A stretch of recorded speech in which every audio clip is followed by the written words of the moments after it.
Alors Michel Cohen, on parle de plus en plus des intolérances alimentaires et je crois qu'on peut se faire analyser, justement, avoir des analyses qui permettent de détecter ces intolérances, c'est ça? Absolument. Ça, c'est un test qui est apparu il y a environ une quinzaine d'années, encore une fois à l'étranger. Oui. Encore? On a eu très très peu en France, ça ne marchait quasiment pas. Et c'est des examens que nous, donc, on prélevait le sang, puisque le sang a une chose, c'est qu'on peut le transmettre, on peut le transférer. On les envoyait faire en Allemagne, en Belgique, au Luxembourg. Et c'est des examens qui nous permettent de tester votre sang avec un panel d'aliments. Mhm. Et je vais vous donner pour chacun des aliments, de façon qualitative, ça veut dire un par un, si vous avez ou pas une réaction inflammatoire. D'accord. Et quand vous faites ce test, on est très très étonné parce qu'il y a beaucoup de réactions inflammatoires. Alors c'est ça, on lit de plus en plus d'articles qui montrent qu'il y a de plus en plus de gens. Est-ce qu'il y en a de plus en plus ou est-ce qu'on le détecte mieux simplement? Les deux. Mhm. Les deux probablement. Première chose, on le détecte de mieux en mieux. Deuxièmement, je suis sûr qu'il y en a de plus en plus parce que il y a une mondialisation comme tout, c'est un mot à la mode, on l'entend partout, mais même dans notre alimentation, il y a une mondialisation. Et moi, c'est mon avis dessus, je pense qu'on ne peut pas manger tout et n'importe quoi. On n'a pas été génétiquement informé pour manger tout et n'importe quoi. Je n'ai pas été génétiquement informé pour manger des sushis, par exemple. Mhm. J'adore ça, C'est j'en très mange. bon. C'est très bon, mais je n'ai pas été génétiquement informé pour ça. Les sushis, c'est d'origine un peu asiatique. Donc, je ne suis pas d'origine asiatique. Mes grands-parents, arrière-grands-parents ne l'étaient pas. Donc, je ne suis pas sûr qu'on ait, au niveau génétique, des enzymes pour pouvoir tout manger, comme aujourd'hui, on mange tout, mélangé partout. Alors comment ça se passe? On prélève le sang, Je fais une prise de sang toute simple. on le met en opposition avec des substances nutritives. Je vais doser Mhm. des anticorps dirigés contre chacun des aliments. C'est quoi un anticorps? Les anticorps, c'est ce que je fabrique Mhm. quand j'ai une réaction inflammatoire. Quand j'ai un corps étranger qui arrive chez moi, Un anticorps étranger, quoi. voilà, un anticorps étranger. D'accord. Quand j'ai un corps étranger qui vient chez moi, un antigène, je vais fabriquer des anticorps Mhm. pour pouvoir lutter contre cet antigène. Plus il y a d'anticorps et plus j'ai fabriqué cet anticorps et plus j'ai une réaction inflammatoire. La réaction inflammatoire, elle est là pour nous soigner, mais elle a aussi des effets secondaires. Là, on est très proche d'une allergie. En fait, comment on fait la différence clairement entre une allergie et une intolérance? Ce sont deux choses totalement différentes. L'allergie, c'est une réaction inflammatoire démesurée à un tout petit antigène. C'est un débordement. C'est un débordement de la Débordement réaction direct. inflammatoire. Je prends un morceau de fraise, je suis allergique à la fraise, un quart d'heure après, j'ai des plaques rouges, ça me gratte. C'est toujours le système immunitaire qui se défend à ce moment-là. Toujours, mais c'est démesuré. D'accord. Au niveau purement technique, ce sont des IgE, Immunoglobulines E, de type E. de type E. Donc réaction, on n'a quasiment pas besoin du labo pour ça. Vous prenez votre fraise et un quart d'heure après, vous avez vos plaques qui apparaissent. Il ne faut surtout pas reprendre de fraise parce qu'un jour, vous pouvez même faire un choc à la fraise. L'intolérance, ce sont des IgG. Les IgG, ce sont des immunoglobulines G, ce sont des anticorps lents, Mhm. permanents, à bas bruit, en permanence. Et ça va vous fatiguer de C'est façon l'usure. lente. C'est l'usure. Mhm. C'est un peu quand vous êtes moi au laboratoire, il y a du bruit, ou bien des fois il y a des clims qui font un peu de bruit. On ne l'entend plus, mais le soir, on a mal à la tête. D'accord, donc On c'est arrive plus à voir la pernicieux en fait. différence. Quand on éteint quand on arrête l'appareil, on dit mince, c'est une journée, ça m'a fatigué. C'est pour ça qu'il y a beaucoup de personnes qui peuvent avoir ces intolérances-là, qui ne le remarquent pas forcément. Tout à fait. Tout à fait. On ne le remarque pas, ça ne donne pas des effets catastrophiques comme un choc, Mhm. mais ça va nous fatiguer en permanence. On va être fatigué, on va être gonflé, on ne va pas être bien en permanence, sans savoir pourquoi. Là, les intolérances les plus connues aujourd'hui, c'est quoi? C'est gluten, c'est produits Gluten, laitiers? laitage, Mhm. l'œuf aussi. Laitage, produits laitiers de vache, produits laitiers de chèvre, de A priori, brebis. c'est la vache. A priori, c'est la vache. Ouais. Les produits laitiers qu'on D'accord. connaît bien. Alors, juste avant, on ingère quelque chose, Mhm. on le mâche, on le mastique, il est mélangé, broyé à l'estomac, avec l'acidité de l'estomac, il est véhiculé dans l'intestin, et là, c'est là que se produit, si je ne me trompe pas, la réaction inflammatoire immunitaire. Théoriquement, Théoriquement. l'intestin est fait avec une sorte de couverture qui permet à nos antigènes, à tout ce qu'on a mangé, de ne pas croiser les cellules inflammatoires, de ne pas fabriquer d'anticorps. Ça, c'est la norme. Mais chez certains patients, où cette couverture est un petit peu plus lâche, eh ben, il y a le contact qui se fait, et là, il y a la réaction inflammatoire qui se fait. Donc sur ce qu'on appelle une hyperperméabilité intestinale, c'est-à-dire que l'intestin n'est plus imperméable, il est perméable. Il y a passage de certains nutriments vers le sang, et donc là le sang va réagir, c'est cela. Va réagir donc, comme si c'était un corps étranger, un ennemi. Et donc ça, c'est le lit du terrain fragilisé qui va donner éventuellement d'autres pathologies. Absolument. Alors donc quelles sont les pathologies qui peuvent être incriminées dans les intolérances? À partir du moment où on a cette intolérance qui est créée, les pathologies, elles sont très nombreuses. Parce que ça va nous développer tout notre système inflammatoire. On va avoir des problèmes de sinus, on va avoir des problèmes cutanés, on va avoir des problèmes articulaires, on va avoir des problèmes gastriques et intestinaux, bien sûr. On a tout un ensemble de problèmes, mais qui sont toujours que du bas bruit, que quelque chose qui nous fatigue. Chronique. Du chronique. Le sournois et lent. Voilà, c'est vraiment le mot. C'est sournois et lent. On le voit en permanence comme ça. Donc quand plusieurs indices s'accumulent, c'est là que la question peut se poser. Ouais, il faut faire un test. Et c'est un test, moi c'est un test qu'on fait chez nous depuis 3-4 ans maintenant. Et c'est le seul examen pour lequel j'ai des remerciements des patients. C'est très rare qu'ils viennent nous remercier, parce que tout ce qu'on fait est normal. Mais là, ils nous appellent en nous disant « je me sens 1000 fois mieux ». C'est ça, vous avez identifié l'intolérance. Ils ont fait leur régime. Donc le régime, c'est un régime d'exclusion. On enlève le facteur irritant. Absolument. Et après, il y a une inversion des signes.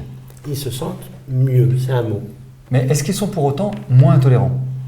Alors, il y a, dans l'inflammation et dans tout ce qui est immunitaire, il y a ce qu'on appelle la mémoire immunitaire. C'est le principe du vaccin. Vous avez 3 ans, on vous vaccine, ça fait très mal, on fabrique une grosse réaction inflammatoire, on a très mal souvent, de la fièvre, et après c'est fini.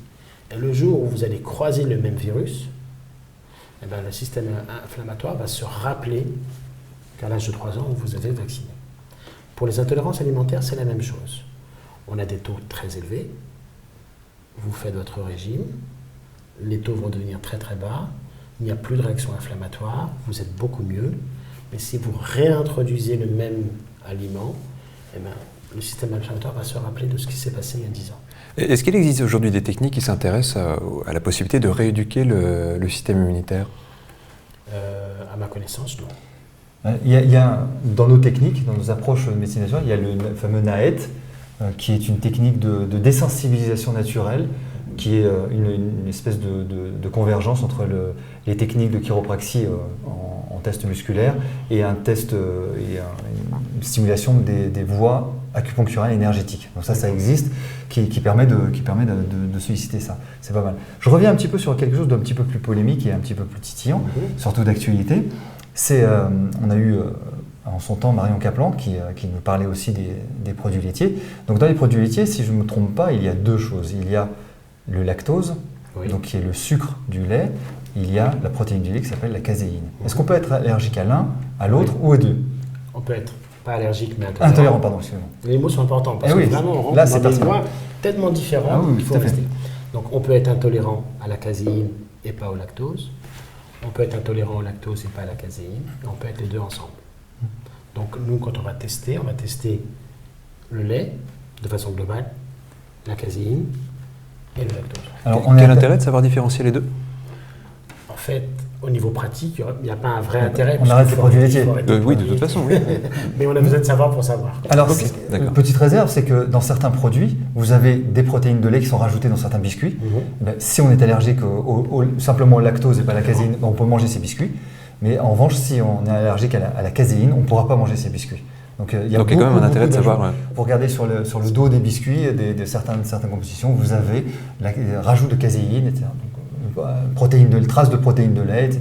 Donc ça peut être mais moi j'ai une petite histoire personnelle, si je peux vous la raconter. Avec plaisir. J'ai 3 garçons.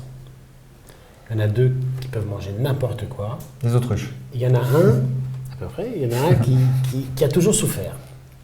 Il avait toujours mal au ventre. Il a maintenant 12 ans et demi. Mais pendant très longtemps, il ratait des après-midi complètes alors que ce n'était pas un enfant qui n'aimait pas l'école. Donc il ratait régulièrement des après-midi. Et on a fait tous les tests plus classiques parce que la mère voulait vraiment être sûre qu'on ne passe pas à côté de quelque chose. On n'est pas passé à côté de quelque chose. Et je lui ai fait son test d'intolérance.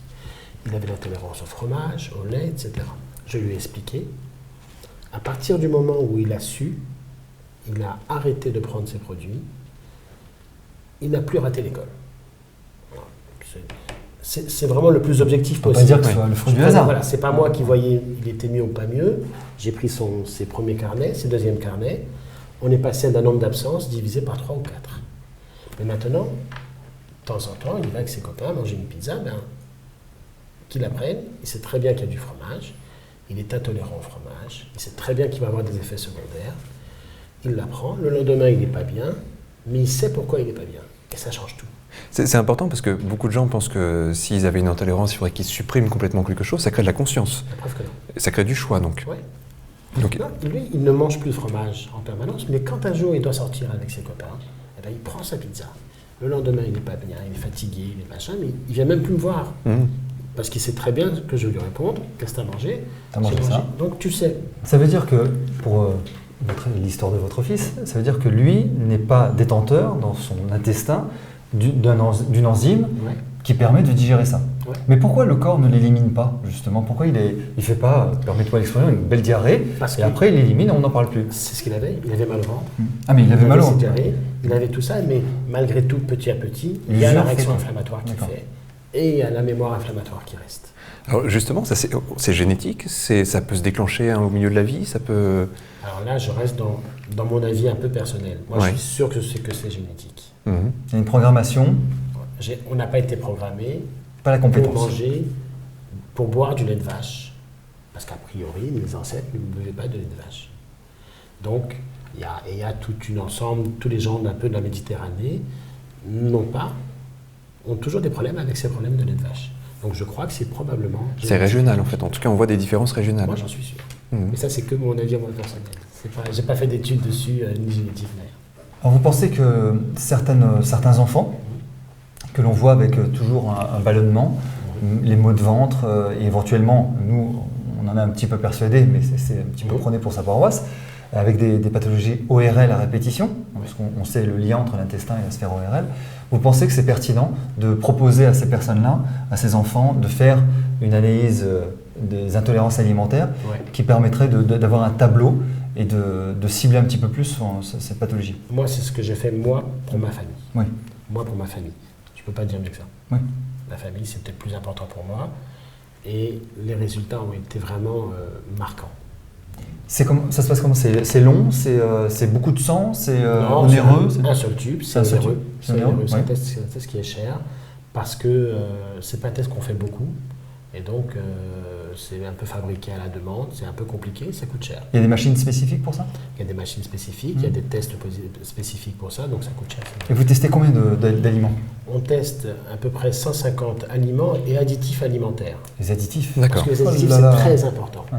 Maintenant, il n'y a plus un produit manufacturé sur lequel on n'a pas rajouté du E400K, du E272. Et on va tester, nous, une quinzaine d'additifs qui sont les principaux additifs qu'on retrouve D'accord. systématiquement. Et on a des patients qui sont très, très intolérants à ces additifs. Et on voit tout, ça nous change tout à chaque fois. Mais alors, si on est un petit peu plus pervers et un petit peu plus titilleur, il y a aussi des intolérances croisées. C'est-à-dire que si je prends, je sais pas, une fraise seule, je ne parle pas des allergies, mais une intolérance, une fraise seule, tout va bien. Mais si je prends la fraise avec du sucre, je vais potentialiser quelque chose, je vais avoir une intolérance croisée. Ça existe ça ou pas? Vous testez? Non, ce n'est pas l'intolérance qui est croisée, c'est la réaction qui va C'est la avec. réaction. C'est la réaction qui peut être croisée. C'est-à-dire que l'intolérance en elle-même, elle est très très spécifique. De toute façon, tout ce qui est immunité, c'est très très très spécifique. On peut avoir une immunité à un virus A et pas du tout réagir au virus B qui est très très très très proche. Parce que l'immunité, c'est vraiment très très très spécifique. Donc l'intolérance en elle-même, elle ne peut pas être croisée. Elle peut être croisée pour certaines protéines, mais pas souvent. Mais la réaction inflammatoire qui va avec, elle peut être croisée.